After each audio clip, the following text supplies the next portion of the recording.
Ingi Zaïr Liboke Moko, Lisanga Moko, Tatabo, Mamabo, Ekolobo, Partibo, Bokonzibo.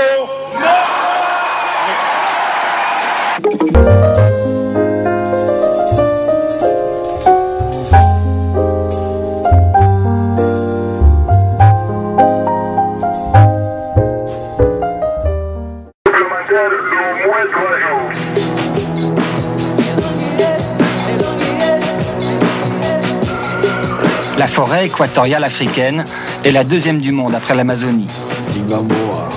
En plein cœur, un pays grand comme 4 fois la France, le Zaïre, ex-Congo belge. Le Zaïre, c'est aussi le nom d'un fleuve, qu'on appelait autrefois le Congo. Ici, la forêt est encore difficile d'accès, donc préservée. Seule façon d'y pénétrer, le fleuve, navigable entre Kinshasa, la capitale, et Kisangani, cité déchue de sa splendeur coloniale. Depuis 1960, les Belges partis, la nature reprend ses droits sur le rêve du colonisateur. Kisangani, ex-Stanleyville, est aujourd'hui le symbole de la faillite du système politique mis en place par Mobutu il y a 26 ans. Une économie entièrement basée sur le système D.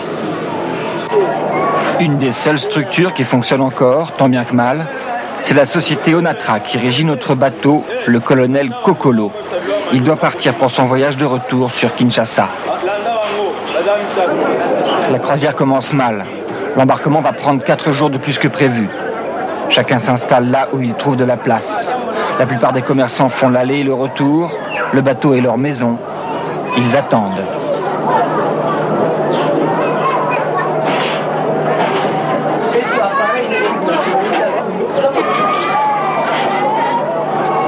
Ils attendent les étudiants de l'université qui exigent d'embarquer sur le Kokolo.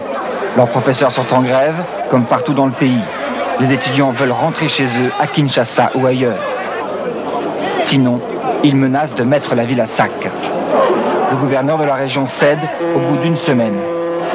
1500 étudiants sont autorisés à embarquer gratuitement.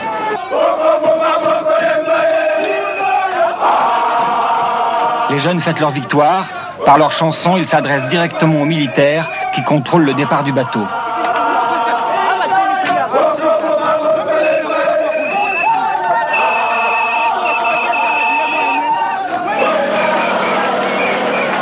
11h du matin, nous partons enfin, avec l'un des plus gros convois de l'histoire de la compagnie fluviale Onatra. 2500 commerçants et passagers, 1500 étudiants, quelques centaines de clandestins, une douzaine de touristes occidentaux. 4000 habitants sur un bateau prévu pour moins de 1000 passagers. Tous vont devoir vivre ensemble avec moins d'1 mètre carré par personne, 2 semaines.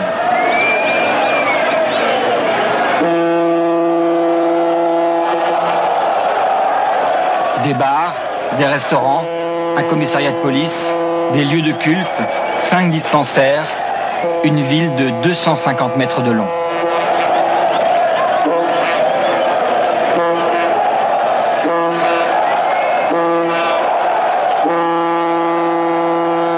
Les militaires ne répondront pas à la provocation des étudiants, comme ils l'ont fait à Lubumbashi il y a 2 ans. Les derniers clandestins embarquent. À bord, la vie s'organise. Nous plongeons dans l'Afrique d'aujourd'hui.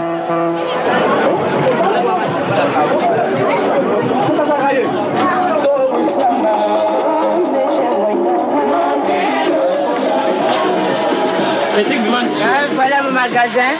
Je partais de là, tous les marchandises jusqu'ici. C'est ça c'est votre magasin? Oui, John. Et vous vendez tout ça? Oui, je vends tout ça aux pêcheurs. Ça c'est quoi ça? Du café. C'est du café ça? Poudre. Ouais. C'est très cher le café? Non, c'est pas cher. On va comme ça, mise à le paquet. Il y a aussi du sel. Il y a je fais des bandes cassettes pour la distraction. Il y a de babouches. Il y a de savon. Et des clous. Serviable aux pêcheurs. En fait, sur le fleuve Zaïre, tout le monde vend et achète. Ces pêcheurs ont quelques oignons. D'autres auront des meubles, du manioc, du singe, du crocodile ou de l'antilope. Le bateau propose les produits manufacturés, les piroguiers, ceux de la grande forêt.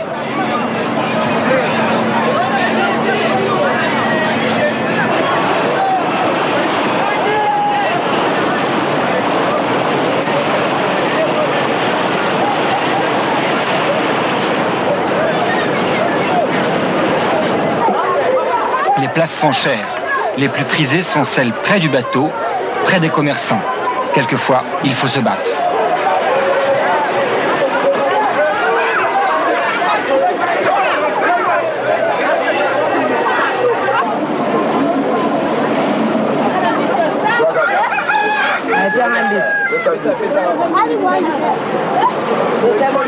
Ce bateau, pour nous, c'est important parce que la vie humaine des pêcheurs est à l'interdépendance des bateaux au Natra.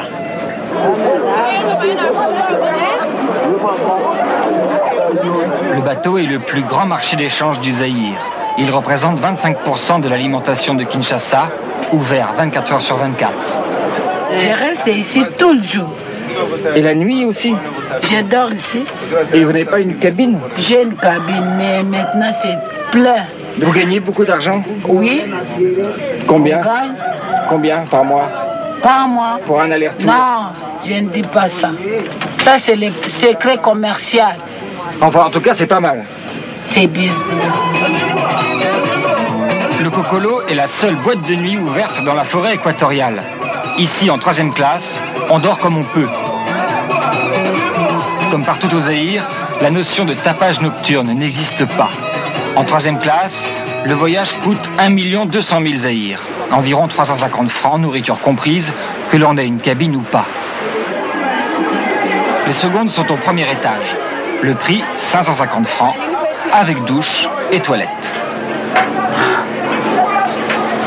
C'est mon enfant. Voici pour les 6 barges situées à l'avant du convoi. Derrière, le bateau pousseur, baptisé Colonel Kokolo. Il accueille quelques dizaines de voyageurs plus fortunés, mais surtout l'équipage en service ou en vacances.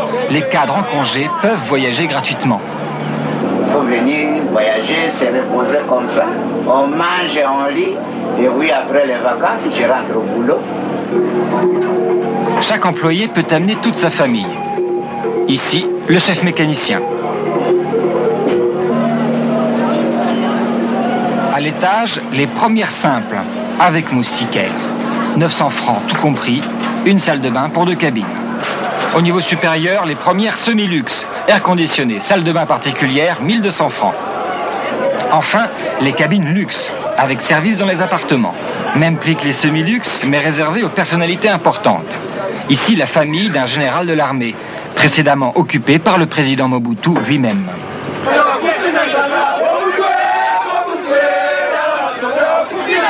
Dès le 2e jour, les étudiants se manifestent. Eux n'ont pas de cabine, ils dorment dans les couloirs et sur le pont du Kokolo. L'université a été fermée par le régime de Mobutu. Et dans le bateau, les étudiants contribuent et nous allons remettre aux militaires affamés malades. Les militaires de Mobutu. Un militaire.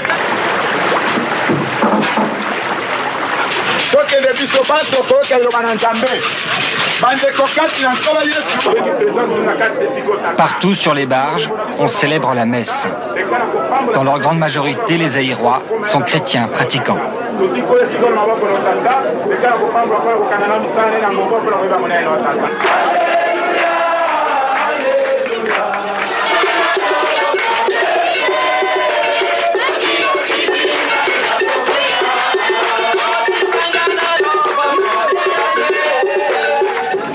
Ailleurs, contrôle des billets. Les 5 policiers du bord ont à vérifier 4000 personnes disséminées dans un labyrinthe. Les contrevenants sont appréhendés et conduits au dernier étage du bateau pousseur, dans la salle des commandes. À chaque contrôle, 30 à 50 personnes sont verbalisées. La vie coûte cher, c'est tout le monde qui ressent cette situation. C'est ainsi que les commerçants, parfois, n'arrivent pas à payer les tickets directs, ils payent en tronçon. Ce qui fait que nous sommes obligés de faire quotidiennement les contrôles passagers. Il y a des fois les gens qui nous couvrent, il y a des fois on paye le billet. En 2 ans, le prix du billet a augmenté 26 fois. Les salaires de la société Onatra 5 fois. Plus personne sur le bateau, comme ailleurs au Zaïre, ne peut survivre sans la débrouille et la corruption. Nous quelque chose. Vous donnez de l'argent à la police? Oui. Ah bon? Et comme ça va, ils vous laissent passer? Oui. Le Zaïre comme tel, nous avons des choses, mais ça ne marche pas bien. Pourquoi ça marche pas? On sait bien que le poisson commence à courir par la tête. Hein. Vous savez que le poisson commence à courir par la tête. Alors, je peux dire que vous-même, vous savez ce que je voulais dire. La navigation du Cocolo devient elle-même délicate. Dans l'après-midi, le convoi échoue sur un banc de sable.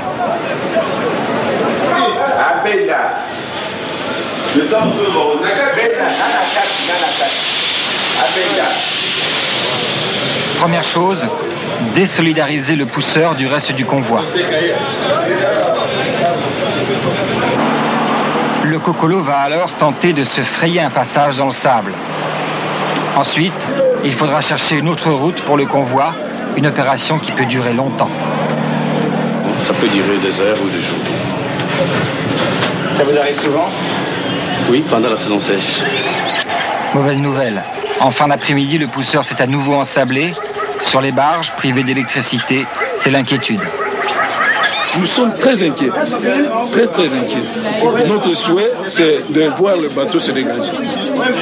Et sinon, ça peut être dangereux, vous pensez? Dangereux, très dangereux, parce que, bon, ça entraîne beaucoup de difficultés, de maladies, l'épuisement de vivres, des réserves. Alors, vous voyez... Et les maladies, qu'est-ce qu'il y a comme maladie? Qu'est-ce qu'il peut y avoir comme maladie ici? En général, nous, ici, c'est la choléra. Le choléra? La nourriture ne manque pas sur les barges, mais la surpopulation d'humains et d'animaux crée les conditions d'une épidémie lorsque l'eau est stagnante autour du bateau. Lors d'un récent voyage, 15 personnes sont mortes du choléra.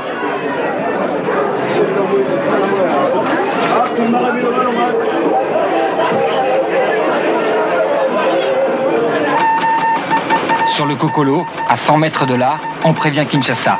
Cette même nuit sera celle du pillage et des émeutes qui vont se propager dans tout le pays.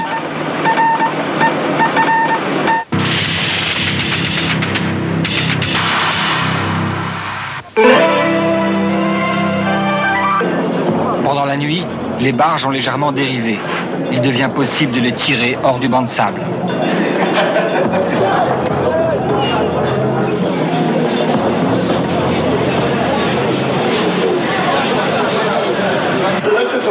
Le capitaine corrige l'itinéraire à prendre. Le balisage n'est plus entretenu depuis 1 an. Aujourd'hui, la navigation se fait à l'instinct. Je peux vous dire que les signes que nous voyons là sont les signes d'un mauvais fond, d'un fond élevé. L'eau a tendance de bouillir. Et quand c'est trop accentué, on peut imaginer qu'il y a des rochers. Justement, hier, lors des manœuvres, le pousseur a heurté un rocher. Une voie d'eau est ouverte dans la cale arrière.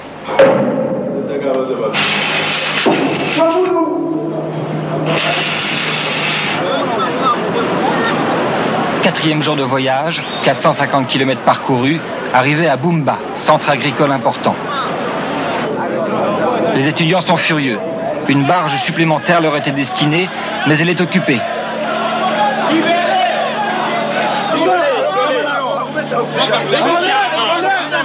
À bâbord, le commerce de gros s'installe. 200 pirogues attendent le Cocolo depuis 1 semaine. Elles apportent le riz et la racine de manioc. Transformée en farine, c'est l'aliment de base du Zaïrois. À terre, les passagers du bateau vendent leurs vêtements pour acheter du poisson.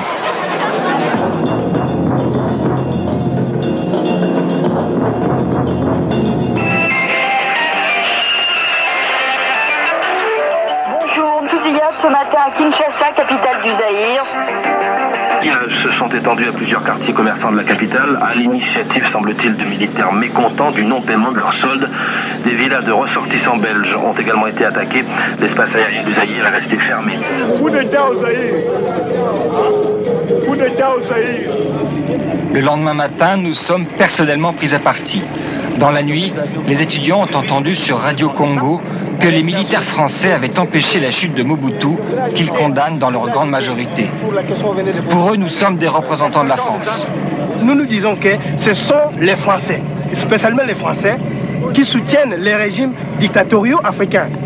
Si le gouvernement français continue dans ce sens, nous allons développer un sentiment et une attitude d'antipathie qui sera irréversible. 3 autres Français sont à bord, eux aussi doivent s'expliquer.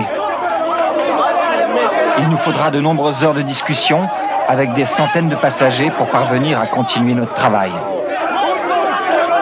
Les routards du bord ne sont pas inquiétés, ils sont australiens, néo-zélandais, allemands ou américains. Et puis, au fil des jours, l'ambassadeur de France s'éloignera plus nettement du président zaïrois. De son côté, Bernard Kouchner sommera Mobutu de rapatrier ses avoirs de l'étranger, l'équivalent de la dette du pays. Sur la colline, justement, la maison de vacances du maréchal Mobutu. Grâce à elle, l'Issala bénéficie d'électricité toute l'année. Le bateau se charge de la production locale. Charbon de bois, meubles et le terrible alcool de palme, le Lotoko.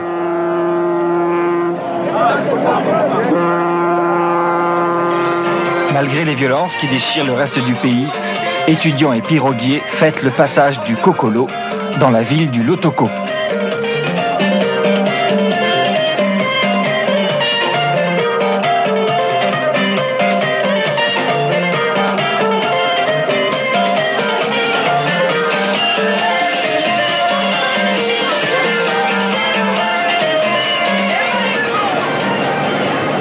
Pendant plusieurs jours, nous allons traverser la région la plus sauvage de la forêt. Ce matin, nous rencontrons un Belge. Fils de colon, il habite depuis 21 ans au fin fond de la forêt zaïroise. Avec sa femme et son fils, il est monté sur le bateau à l'Issala. Il a fui son village, sa plantation de café et ses 500 employés. Ma propre belle famille m'a conseillé de prendre ma femme et mon fils cette fois-ci et de descendre sur Kinshasa pour être un peu perdu.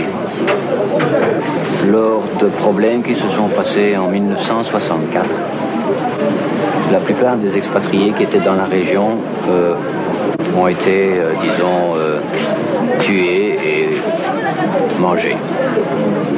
Ce sont des pratiques qui existent encore? Je ne peux pas vous garantir qu'elles existent tous les jours, mais une fois qu'un peuple est déchaîné, il retourne à ses instincts. Sur le bateau, tout est tranquille.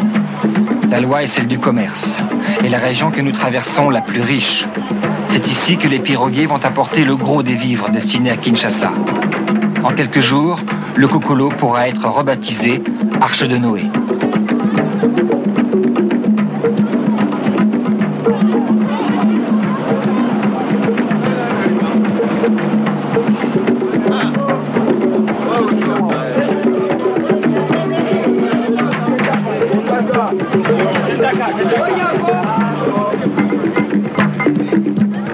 Chenilles vivantes à griller, singes boucanés, c'est-à-dire fumés et séchés pour être conservés.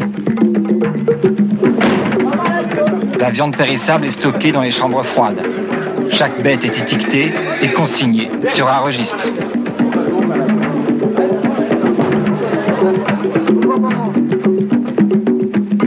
Et puis, il y a les animaux de compagnie, comme les perroquets et les singes destinés à la vente aux Occidentaux.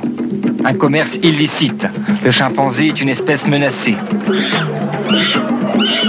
Et pour capturer un bébé, il faut chaque fois abattre toute la famille, de 10 à 15 individus. Vous avez un client pour ce singe? Oui, justement, j'avais un client à Kinshasa, un ambassadeur américain.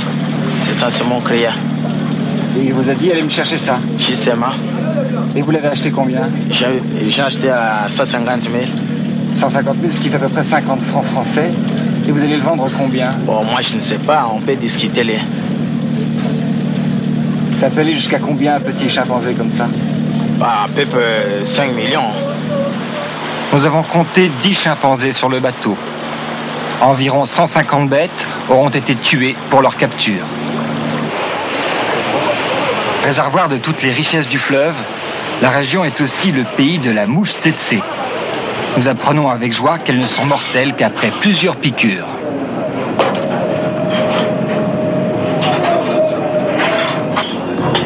Au restaurant première classe, la situation se dégrade. Les portions sont de plus en plus réduites, sauf le jour où nous décidons de filmer. Après une semaine de voyage, le boulanger n'aura plus de farine pour faire son pain. Ensuite manqueront le sucre, l'huile, la viande et les pommes de terre. Nous décidons alors d'acheter un crocodile. Le crocodile se tue juste avant la cuisson.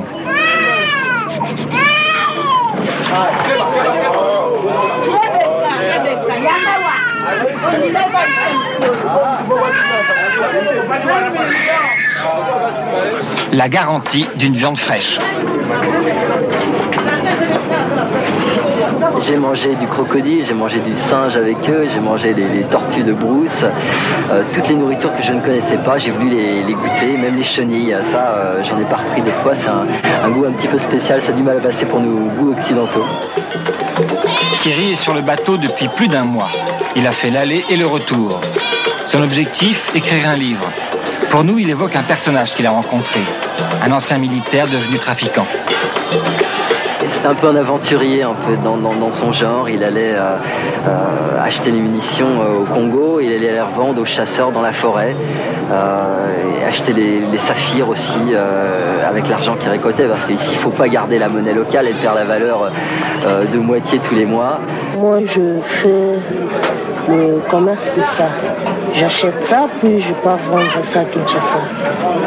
C'est une pierre cassée, hein? Ouais. Tu vois? C'est le diamant. Et ça vaut combien ça, cette petite-là là? Est-ce qu'on peut me dire combien vaut cette petite-là, celle-ci là? Si vous voulez acheter, on va négocier. Il faut acheter le tout. Il faut acheter le tout. 5000 francs la poignée de diamants.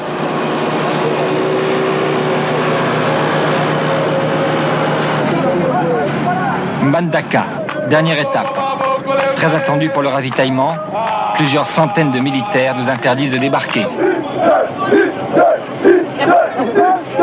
Bon, on voudrait tout simplement les intimider pour leur faire voir que la démocratie est déjà là, c'est nous qui l'avions cherché, et qu'ils ont refusé, c'est que la démocratie entre dans notre pays, elle est déjà là.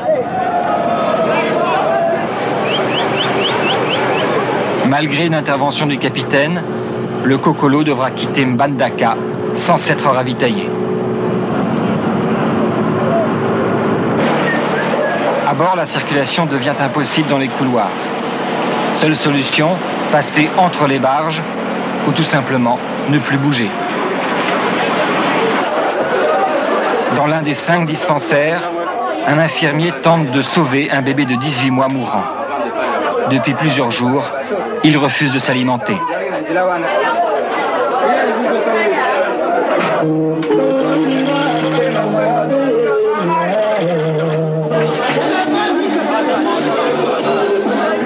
Un enfant meurt, d'autres poursuivent leur travail. Les étudiants prennent en flagrant délit un voleur de chemise. La police du bord intervient, le voleur ne sera pas lynché. Malgré la noyade d'un militaire, le capitaine décidera de continuer la navigation nuit et jour, faute de vivres pour les passagers. Et puis, à 70 km de l'arrivée, nous croisons le général Mobutu lui-même sur son bateau. Il nous adresse des signes de victoire. Les étudiants lui rétorquent le V, le signe de ralliement de l'opposition au régime. Dans la suite de Mobutu, la fille du général termine son repas. Je ne sors presque pas dehors. Vous ne sortez pas? Non, je préfère rester. Pourquoi? Parce qu'au début, il y avait des étudiants qui faisaient un peu trop de bruit. Moi, je n'aime pas le bruit, c'est pour ça que je préfère rester ici. Et vous avez gardé un bon souvenir de cette croisière? Oui, j'ai fait plein de photos partout dans le bateau. 1730 km parcourus, 14 jours de navigation, Kinshasa, enfin. Nous arrivons dans une ville dévastée par les émeutes. Les prix ont triplé en 10 jours et la nourriture manque. Voici le Kokolo comme une provocation, plein à craquer des produits de la forêt. Mais l'émeute redoutée n'aura pas lieu. Les Zaïrois respectent le fleuve Zaïre, symbole de leur pays. En l'espace d'1 mois, Belges et Français, civils et militaires, auront évacué le pays. 90% des entreprises fermeront leurs portes. Un pouvoir chancelant, une opposition divisée, le Zaïre, potentiellement un des plus riches pays d'Afrique, est sur le point de sombrer corps et âme.